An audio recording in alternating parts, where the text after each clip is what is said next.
The Galactic Council chamber stretched before Ambassador Sarah Chen like a vast cathedral of judgment.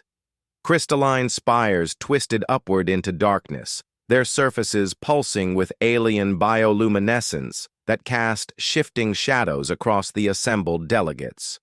200 species had gathered for this moment, their forms ranging from the ethereal Vethani energy beings to the massive, stone-like Krogar warriors. All of them had come to witness what they believed would be humanity's final humiliation. Sarah stood alone at the center of the chamber, her simple diplomatic uniform a stark contrast to the elaborate ceremonial garments worn by the other delegates. The weight of Earth's fate pressed down on her shoulders like a physical burden. Around her, the alien representatives whispered among themselves in a dozen different languages, their words translated into harsh laughter by the universal communication grid. High Counselor Zethkar of the Hegemony rose from his obsidian throne, his 6 arms spreading wide in a gesture that commanded absolute silence. His voice, when it came, resonated through every molecule of air in the chamber. Human delegation, you stand accused of territorial aggression, resource theft, and violation of the non-interference doctrine. How do you answer these charges? Sarah's hands trembled slightly as she accessed her data pad. The evidence against humanity was overwhelming, and they all knew it. 3 frontier colonies had been established in contested space. Mining operations had extracted rare elements from worlds claimed by the hegemony. Worst of all, human explorers had made contact with pre-space civilizations, sharing technology and cultural knowledge in direct violation of galactic law. The truth was simple. Humanity had been desperate. Earth was dying, poisoned by centuries of industrial neglect and climate collapse. The home planet could no longer support its 11 billion inhabitants. The colonies weren't acts of aggression. They were humanity's only chance at survival. But explaining desperation to beings who had never known hunger or homelessness seemed impossible.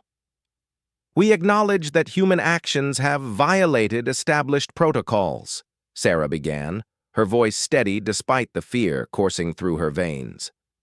However, we request the Council consider the circumstances that led to these decisions. A sound erupted from the assembly that could only be described as cosmic laughter. The crystalline Sithari chimed like broken bells, while the reptilian Draxan delegates hissed their amusement. Even the normally stoic Corvin observers allowed themselves what passed for smiles among their species. Counselor Vexalana of the Trade Federation leaned forward, her mantis-like head tilting with predatory interest. Circumstances. You speak as if survival justifies lawlessness. Every species in this galaxy has faced challenges.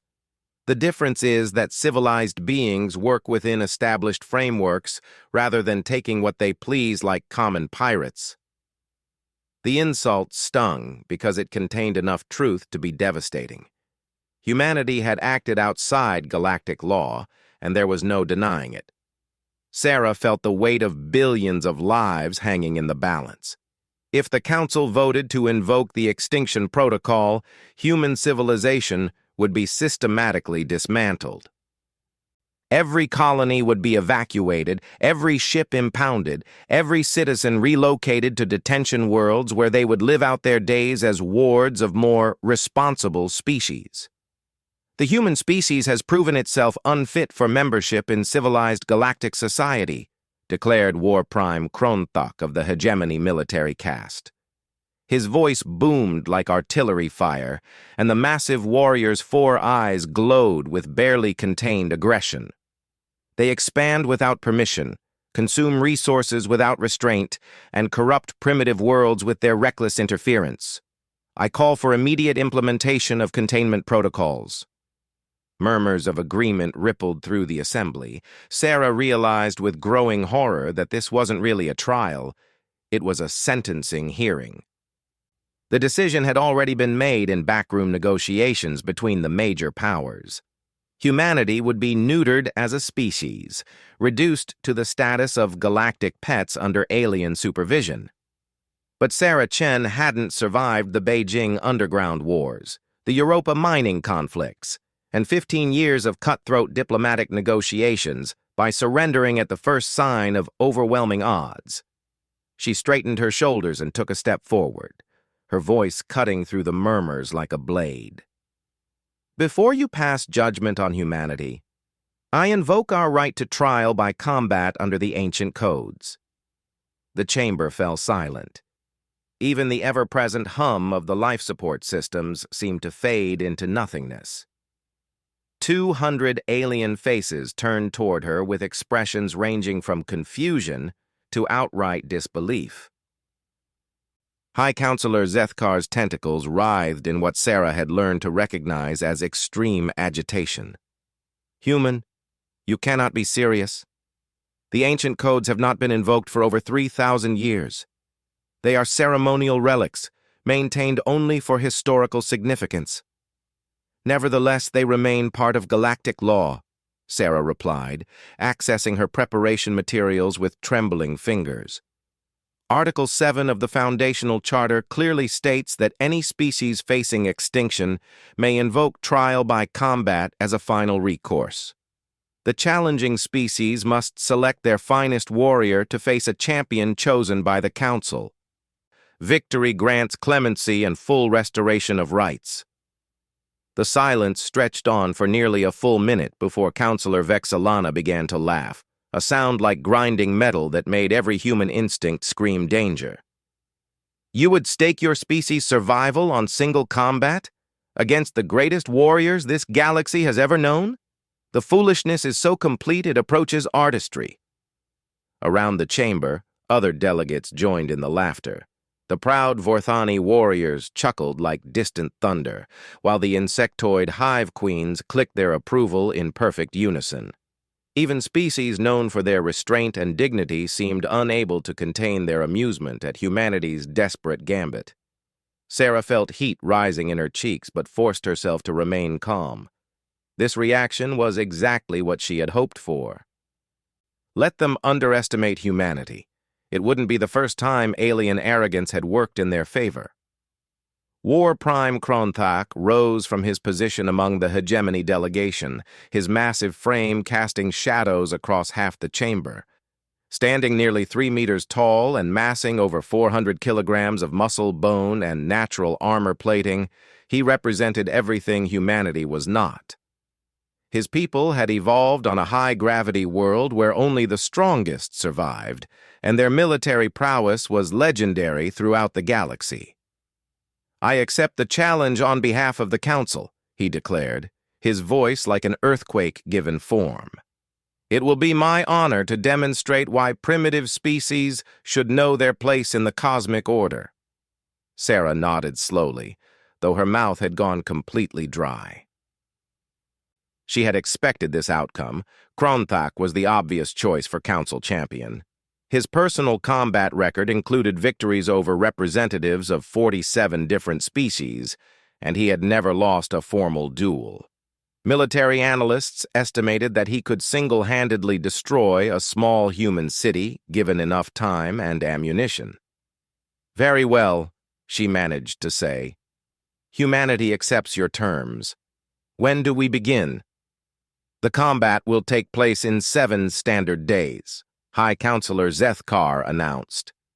This will provide sufficient time for your champion to arrive and for proper ceremonial preparations to be completed. I trust you have someone worthy of representing your species' final moments. The question hung in the air like a challenge. Sarah thought of the message she had sent to Earth 3 weeks ago, when it had become clear that the trial was merely a formality before sentencing. She had requested their greatest warrior, their most skilled fighter, their last hope for redemption. The response had been both reassuring and terrifying in its implications. Our champion will be here, she said simply. As the council session adjourned amid continued alien laughter and mockery, Sarah remained standing in the center of the great chamber. Around her, Delegates filed out in clusters of their respective species, their conversations filled with speculation about humanity's inevitable defeat. The betting pools had already opened, with odds running thousands to one against human victory. But Sarah remembered the words contained in Earth's response message, and despite everything, she found herself smiling. The aliens thought they knew what humanity was capable of based on their brief contact with human merchants and diplomats. They had seen humanity at its most civilized, most restrained, most carefully diplomatic. They had never seen humanity at war. Over the next 7 days, Sarah threw herself into research and preparation. The Council's archives contained detailed records of thousands of formal combat trials dating back to the earliest days of galactic civilization. She studied fighting techniques, ceremonial requirements, and the specifications of weapons that would be available during the duel. Everything she learned reinforced the same terrible truth. Kronthak was essentially unbeatable by any conventional measure. The War Prime stood nearly twice as tall as an average human and possessed strength that could literally tear a person in half. His reflexes had been enhanced by military implants that allowed him to react to threats faster than human neurons could fire. His armor was forged from quantum-bonded metals that could deflect energy weapons and absorb kinetic impacts that would liquefy human bones. Even worse, the traditional weapons allowed in formal combat, energy blades, neural disruptors, and kinetic projectile weapons, all favored combatants with Kronthak's size and enhanced capabilities. The arena itself would be a standard military configuration, a circular chamber 500 meters in diameter with various obstacles and elevated positions that could serve as tactical advantages for those skilled enough to use them. Sarah found herself working 18-hour days, running combat simulations and studying every available recording of Kronthak's previous duels. The War Prime fought with a combination of overwhelming aggression and tactical brilliance that had made him legendary among his people. He preferred to close distance quickly, using his superior strength and armor to dominate opponents in close combat where his advantages were most pronounced. As the week progressed, representatives from various galactic media organizations arrived to cover what they were already calling the final human folly. Betting pools expanded to include not just the outcome of the duel, but how long humanity's champion would survive, what specific technique Kronthak would use for the killing blow, and whether the human would attempt to surrender before being destroyed. The mockery was relentless and universal. Even species that had no particular animosity toward humanity seemed to view the upcoming combat as a form of entertainment. Comments ranged from pitying condescension to outright cruelty, but they all shared the same underlying assumption. Humanity was about to be humiliated on the grandest possible stage. On the 6th day, Sarah received word that Earth's transport had arrived and was requesting permission to dock with the Council station. Her hands shook as she processed the clearance codes, knowing that humanity's fate now rested in the hands of whoever had answered their desperate call for a champion. She made her way to the docking bay with a small security escort, as required by diplomatic protocol. The human transport ship was a modest vessel, sleek and functional, but lacking the imposing presence of the massive alien dreadnoughts that dominated the station's exterior docking rings. As the airlock cycled and the hatch opened, Sarah held her breath. A single figure emerged from the transport, and Sarah's first reaction was profound disappointment. The man was of average height and build, perhaps in his early 30s, with the kind of unremarkable features that would allow him to disappear into any crowd. He wore simple military fatigues without insignia or decoration, and carried only a small personal bag. This was humanity's great champion? This was their answer to War Prime Kronthak? "Ambassador Chen?" the man asked, extending his hand in greeting. "Colonel Marcus Webb, 75th Rangers. I understand you have a situation that requires my attention." Sarah shook his hand, noting the calluses and scars that spoke of hard experience, but still feeling a crushing sense of doom. "Colonel, I have to ask, are you certain you're the right person for this assignment? The opponent we're facing is significant." Webb's expression didn't change, but Sarah caught something in his eyes, a flicker of cold amusement that made her suddenly unsure of her initial assessment. "Ma'am, I've been briefed on the situation. War Prime Kronthak, formal combat trial, species survival on the line. I'm exactly where I need to be." As they walked through the station corridors toward the human diplomatic quarters, Sarah found herself studying her companion more carefully. There was something about the way he moved, not the obvious athleticism of a physical specimen, but the efficient precision of someone who had spent years learning to make every motion count. His eyes constantly scanned their surroundings, noting exit routes and potential threats with the automatic awareness of a career soldier. "Colonel, can I ask about your background? The council will want to know your qualifications before the trial." Webb was quiet for a moment before responding.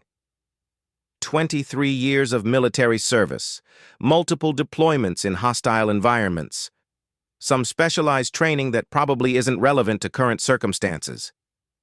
He paused, then added with what might have been dry humor, "I've never lost a fight that mattered." That evening, Sarah briefed Webb on everything she had learned about Kronthak's capabilities and fighting style. She showed him the tactical analyses, the combat recordings, and the statistical breakdowns that all pointed to the same inevitable conclusion. When she finished, Webb sat quietly for several minutes, his expression thoughtful. "Interesting," he said finally. "The War Prime is definitely skilled, strong, fast, well-trained, but he fights like someone who's never faced a truly desperate opponent. Colonel, I don't think you understand the scope of what we're facing here. Kronthak has defeated champions from 47 different species. His strength alone is enough to crush a human who tries to fight him on his terms," Webb interrupted gently. "But strength has its limitations, Ambassador. Every advantage can become a weakness if you know how to exploit it." Sarah stared at him, searching for some sign of bravado or false confidence, but found neither. Instead, she saw something that reminded her of the veteran miners who had worked the deepest, most dangerous shafts beneath Europa. People who had looked death in the face so many times that it no longer held any particular terror for them. "What do you need from me?" she asked. "Information about the arena configuration, available weapons, and any ceremonial requirements I should be aware of. After that, just stay out of the way and let me work." As the final day approached, word of the upcoming trial had spread throughout the galaxy. Viewing screens had been set up in public spaces on thousands of worlds, and preliminary estimates suggested that over 50 billion beings would witness humanity's final stand. The consensus among experts remained unchanged. This would be a brief, brutal demonstration of why upstart species needed to respect the established order. But in the human quarters, Colonel Webb spent his time in quiet preparation that had nothing to do with studying his opponent's fighting techniques. Instead, he sat in meditation, his eyes closed, his breathing slow and controlled. When Sarah asked him about it, he simply said he was getting in touch with his roots. Tomorrow, the trial would begin. Tomorrow, humanity would either earn its place among the stars or face extinction as a species. And tomorrow, the galaxy would learn why humans had once been the most feared warriors on their home world before they had learned to be civilized. The morning of the trial dawned with the artificial precision of space station lighting systems cycling from night-to-day simulation. Ambassador Sarah Chen found herself unable to sleep, pacing the corridors of the human diplomatic section while her mind churned through countless scenarios of failure. Outside the observation windows, alien vessels hung in space like predatory fish, their crews eager to witness what they believed would be humanity's destruction. Colonel Marcus Webb, by contrast, appeared completely at peace. Sarah discovered him in the station's observation deck, sitting cross-legged on the floor with his eyes closed and his breathing so slow it seemed almost like hibernation. She had seen meditation before, but this felt different, older, more primal somehow. "Colonel?" she ventured quietly. His eyes opened, and for a moment Sarah felt as though she was looking at someone else entirely. The mild-mannered soldier who had arrived 3 days ago was gone, replaced by something that made her instincts whisper warnings about predators and ancient dangers. "It's time," he said simply, rising to his feet with fluid grace. The arena had been constructed in the station's largest cargo bay, hastily modified to accommodate the formal combat trial. Temporary seating for over 10,000 spectators ringed the circular fighting space, with additional viewing areas reserved for media representatives and diplomatic observers. The arena itself was exactly as described in the ancient protocols, a flat, circular space 500 meters across, with scattered obstacles and elevated platforms that could provide tactical advantages to skilled combatants. Sarah and Webb made their way through corridors packed with alien spectators, all eager to catch a glimpse of humanity's doomed champion. The comments ranged from amused pity to outright mockery, translated in real time by the universal communication grid. Webb ignored them completely, his attention focused inward in a way that made Sarah increasingly nervous. "Colonel, are you certain you're ready for this? If you have any doubts—" "No doubts," he replied quietly. "For the first time in 20 years, I have no doubts at all." They entered the arena preparation area, where council officials waited to oversee the final ceremonial requirements. High Counselor Zethkar stood with several other senior delegates, their expressions ranging from solemn duty to barely concealed anticipation. Behind them, massive displays showed the arena from multiple angles, along with statistical analyses of both combatants. "Human champion," Zethkar intoned formally, "you stand in the shadow of extinction. Do you accept the terms of trial by combat as established by the ancient codes?" "I do," Webb replied, his voice carrying clearly despite its quiet tone. "Do you understand that defeat means the death of your civilization as a free species?" "I understand. And do you swear by the bonds of honor that you will fight without deception or trickery, using only the weapons and techniques approved by this council?" Webb was quiet for a long moment, and Sarah felt her heart skip as she wondered if he was having second thoughts. Then he smiled, an expression that somehow managed to be both peaceful and absolutely terrifying. "I swear to fight with the strength of my ancestors and the fury of my blood. I will use no weapon not granted by this council, and I will employ no technique that my people have not practiced for 10,000 years." The phrasing was oddly formal, almost archaic, but it satisfied the ceremonial requirements.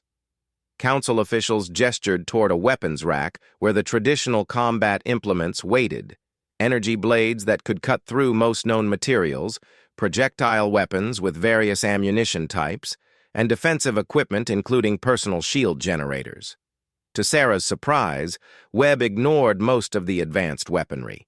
Instead, he selected a simple kinetic rifle, several ammunition packs, and a combat knife that looked almost primitive compared to the energy blades available. His only concession to defensive technology was a basic armor vest that would provide minimal protection against the weapons Kronthak was likely to choose. "Are you certain about your selection?" asked Counselor Vexilana. "More sophisticated options are available." "These will suffice," Webb replied, checking his rifle with practiced efficiency. As they waited for the ceremony to begin, Sarah found herself studying the arena displays that showed Kronthak's preparation. The War Prime had selected the most advanced weapons available: twin energy blades that hummed with lethal power, a heavy projectile cannon that could punch through starship hulls, and full combat armor that would turn him into a walking tank. He moved through his equipment checks with the confidence of someone who had never known defeat. The contrast was striking and terrifying. Where Kronthak represented the pinnacle of galactic military technology, Webb looked like a soldier from humanity's primitive past. The alien spectators who caught glimpses of the weapon selections erupted in fresh waves of laughter and disbelief. "Final call for champion substitution," announced an arena official. "The human delegation may still select an alternative representative." Sarah looked at Webb, hopefully, but he shook his head without hesitation. "I'm exactly where I need to be." The ceremony began with formal presentations and speeches that dragged on for nearly an hour. Representatives from both sides were required to recite the historical precedents for trial by combat, while various council members delivered statements about the importance of maintaining galactic law and order. Through it all, Webb remained completely still, his eyes closed and his breathing controlled. Finally, the moment arrived. "Champions, enter the arena!" The roar from the alien spectators was deafening as Kronthak strode into the combat space. Standing nearly 3 meters tall in his powered armor, wielding weapons that glowed with barely contained energy, he looked like a walking incarnation of war itself. His 4 arms moved with mechanical precision as he tested his equipment, and his amplified voice boomed across the arena when he issued the traditional challenge. "I am Kronthak, War Prime of the Hegemony, Breaker of Worlds, Slayer of Champions. I have defeated 47 species in honorable combat, and today I add humanity to that list. Face me, human, and know the price of defying the cosmic order." The spectators erupted in approval, chanting war songs and victory hymns in dozens of alien languages. Energy weapons discharged into the air in celebration, and the betting displays showed odds still running over 10,000 to 1 against human victory. Then Webb walked into the arena. The change that came over him was immediate and complete. Gone was any trace of the unremarkable soldier who had arrived on a simple transport ship. In his place stood something that made Sarah's blood run cold despite her rational mind's protests. He moved differently, not with the mechanical precision of Kronthak's powered armor, but with the flowing grace of a natural predator that had learned patience through countless hunts. The alien spectators fell silent as they got their first clear look at humanity's champion. There was nothing obviously threatening about him. He was still just a human in simple armor carrying primitive weapons.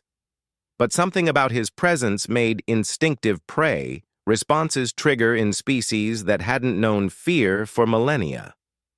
Webb walked to the center of the arena and stopped, his rifle held casually at his side. When he spoke, his voice carried clearly without amplification, and the words he chose sent chills down Sarah's spine. "I am Marcus Webb, son of warriors, heir to 10,000 years of human conflict. I carry the spirit of every battle my people have fought. From the first hunter who faced down a mammoth with nothing but a sharpened stick, to the soldiers who held the line when the world burned around them." He paused, and his smile was like winter wind over ancient battlefields. "I have come to remind you why humans were feared before we learned to be civilized." Kronthak's response was immediate and overwhelming. The War Prime charged across the arena with shocking speed, his powered armor allowing him to cover the distance in seconds. Energy blades swept through the air where Webb had been standing, missing by centimeters as the human rolled aside with movements that seemed to flow like water. The alien spectators erupted in fresh excitement, expecting the battle to end quickly once the combatants closed to melee range.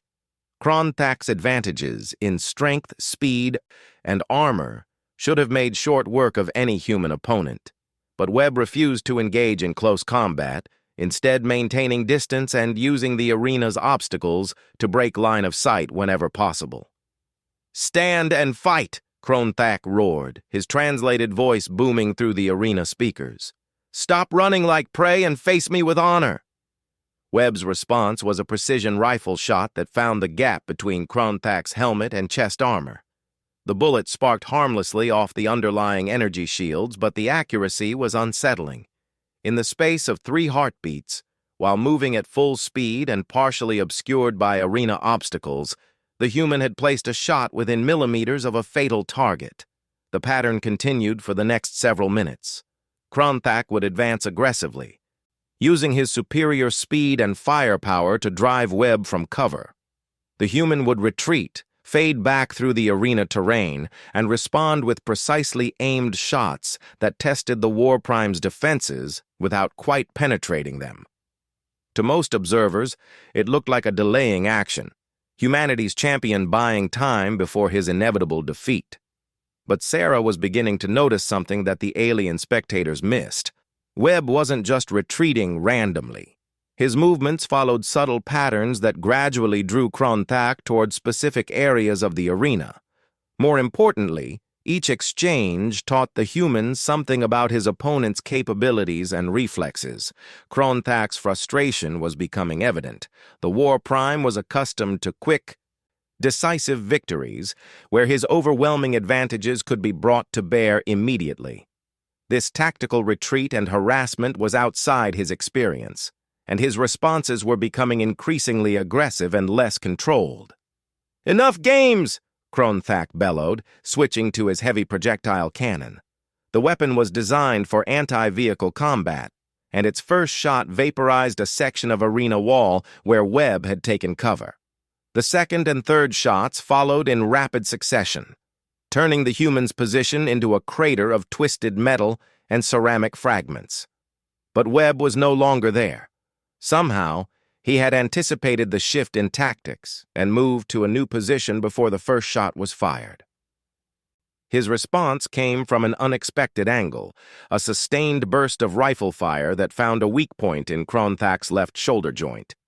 The bullets still couldn't penetrate the War Prime's armor, but they generated enough kinetic force to disrupt his balance and throw off his aim. For the first time in the combat, Kronthak had been forced to react to his opponent rather than dictating the terms of engagement. The shift was subtle, but Sarah caught it immediately. Webb wasn't just fighting defensively. He was conducting a careful reconnaissance, mapping his opponent's capabilities while revealing as little as possible about his own. The realization struck her like a physical blow. This wasn't desperation or delaying tactics. This was a hunting pattern. Kronthak seemed to reach the same conclusion, because his next attack came with a level of fury that made the arena walls shake. Energy blades swept through the air in devastating arcs, while his projectile cannon laid down covering fire that turned large sections of the arena into molten slag. For almost a full minute, the War Prime's assault was so intense that Webb disappeared entirely from view behind a wall of destruction. When the barrage ended, silence fell over the arena. Smoke and steam rose from the devastated combat zone, and debris continued to rain down from the damaged ceiling. The alien spectators leaned forward in their seats, waiting for confirmation of the human's death. Then Webb's voice cut through the silence coming from speakers positioned around the arena. But he wasn't speaking in standard galactic or any other recognized language. Instead, the words that filled the combat space were raw, primal sounds that seemed to bypass rational thought and speak directly to nervous systems shaped by millions of years of evolution. What Webb was chanting weren't words at all. They were war cries that predated human civilization by thousands of years. Sounds that had echoed across ancient battlefields when humanity's ancestors had learned to hunt in packs and bring down prey many times their size through cunning, endurance, and absolute refusal to surrender. Sarah felt the hair on her arms stand up as she recognized fragments of the chant. She had studied human history, including the darker chapters that most people preferred to forget. These were the sounds human warriors had made when they painted their faces with enemy blood and danced around fires built from the bones of their victims. This was humanity before civilization had taught them restraint. The effect on the alien spectators was immediate and profound. Species that had never encountered humans before found themselves gripped by instinctive terror that had no rational basis. Even the mighty Kronthak hesitated.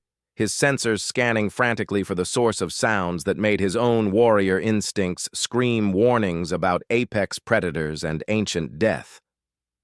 When Webb emerged from the smoke, he looked exactly the same as before. Same unremarkable human features, same simple equipment, same basic armor. But something fundamental had changed. The careful, measured soldier was gone, replaced by something that had learned to kill before it learned to speak. The hunt began in earnest. What happened next would be studied by military academies across the galaxy for generations to come. Webb didn't attack Chronthak directly. Instead, he began to stalk him. The human moved through the arena like smoke-given form, using every piece of cover and shadow to his advantage.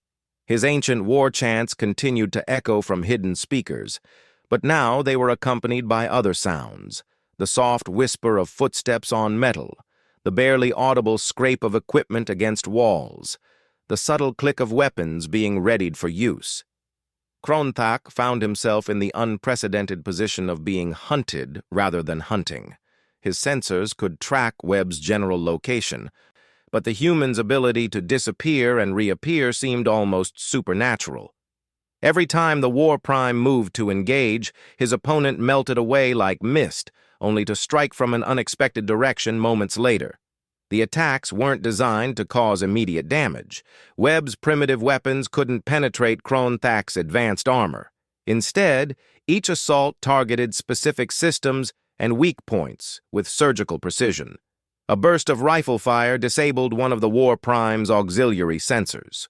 A thrown combat knife found the gap in his left knee joint, jamming the servo motors that provided enhanced mobility. Small explosive charges, placed with impossible accuracy, disrupted power feeds and communication links.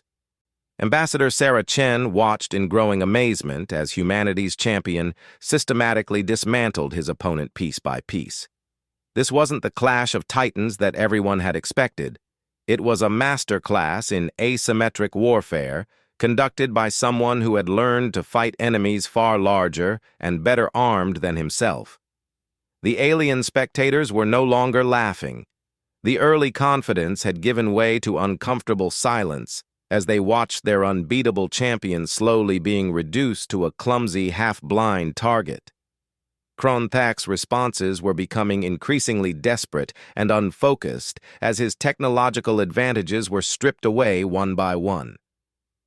"This is impossible," whispered Counselor Vexilana. "The human's weapons cannot penetrate hegemony armor. How is he—" "He's not trying to penetrate it," Sarah replied, finally understanding what she was witnessing. "He's making it irrelevant." Webb had identified every vulnerability in Chronthak's equipment and was exploiting them with methodical patience. The War Prime's armor might be impervious to small arms fire, but the joints and connections that allowed it to function were more fragile. His energy shields could deflect powerful weapons, but they consumed enormous amounts of power and couldn't be maintained indefinitely under sustained harassment. Most importantly, Chronthak had never fought an opponent who refused to engage on his terms. Every previous victory had been achieved through overwhelming superiority in direct combat. But Webb had no intention of fighting fairly. He fought to win, using every advantage available and creating new ones when necessary. The pattern of attack and withdrawal continued for another 10 minutes, with Webb gradually wearing down his opponent's defenses while remaining essentially untouched himself. Chronthak's powered armor was beginning to show signs of strain. Servo motors struggled with damaged joints, sensor arrays flickered with intermittent failures, and power levels dropped steadily under the constant drain of maintaining defensive systems. Then Webb began the final phase of his assault. The human appeared at the edge of the arena, standing motionless with his rifle aimed directly at Chronthak's position. For the first time since the combat began, he was completely exposed, offering his opponent a clear shot with no cover or concealment available. Chronthak didn't hesitate. His heavy projectile cannon swung toward the human, and Sarah held her breath as she waited for the killing shot that would end humanity's hopes. But when the War Prime pulled the trigger, nothing happened. The weapon's power feed had been severed during one of Webb's earlier attacks, leaving it completely useless. Kronthak reached for his backup energy blades, but discovered that they too had been disabled. Targeting sensors were offline, communication links were dead, and half of his servo motors were locked in place by precisely placed debris. In the space of 20 minutes, the galaxy's greatest warrior had been reduced to little more than an armored statue. Webb began walking toward his opponent, his rifle trained on the narrow gap between helmet and chest plate that he had identified during the opening exchanges. His war chants had fallen silent, but the echo seemed to hang in the air like a physical presence. When he spoke, his voice carried clearly across the arena without amplification. "Your people believe that strength comes from technology and superior firepower," he said, stopping just outside arm's reach of the disabled War Prime. "My people learned a different lesson. Strength comes from refusing to surrender when surrender seems like the only option." Kronthak struggled against his damaged armor, trying desperately to free his weapons or restore mobility to his limbs. But Webb's attacks had been too precise, and the War Prime was trapped inside his own protective equipment, like a man buried alive in metal and ceramics. "You fought with honor," Webb continued, his tone oddly respectful. "But you fought like someone who had never faced true desperation. My ancestors spent 100,000 years learning to kill things bigger and stronger than themselves. They passed those lessons down through blood and bone and bitter experience." The human's rifle clicked as he chambered a fresh round. The sound seemed to echo through the silent arena like a judgment bell. "This is for everyone who said humanity didn't deserve to survive." The shot took Kronthak directly in the gap Webb had identified 20 minutes earlier. At this range, with the War Prime unable to move or defend himself, the primitive kinetic round punched through energy shields already weakened by constant drain. It found the narrow space between armor plates and continued into the alien warrior's torso. Kronthak fell backward like a toppled monument, his massive form hitting the arena floor with an impact that shook the entire structure. Emergency medical teams rushed onto the combat zone, but everyone could see that the War Prime was down for good. Webb had placed his shot with surgical precision, fatal but clean.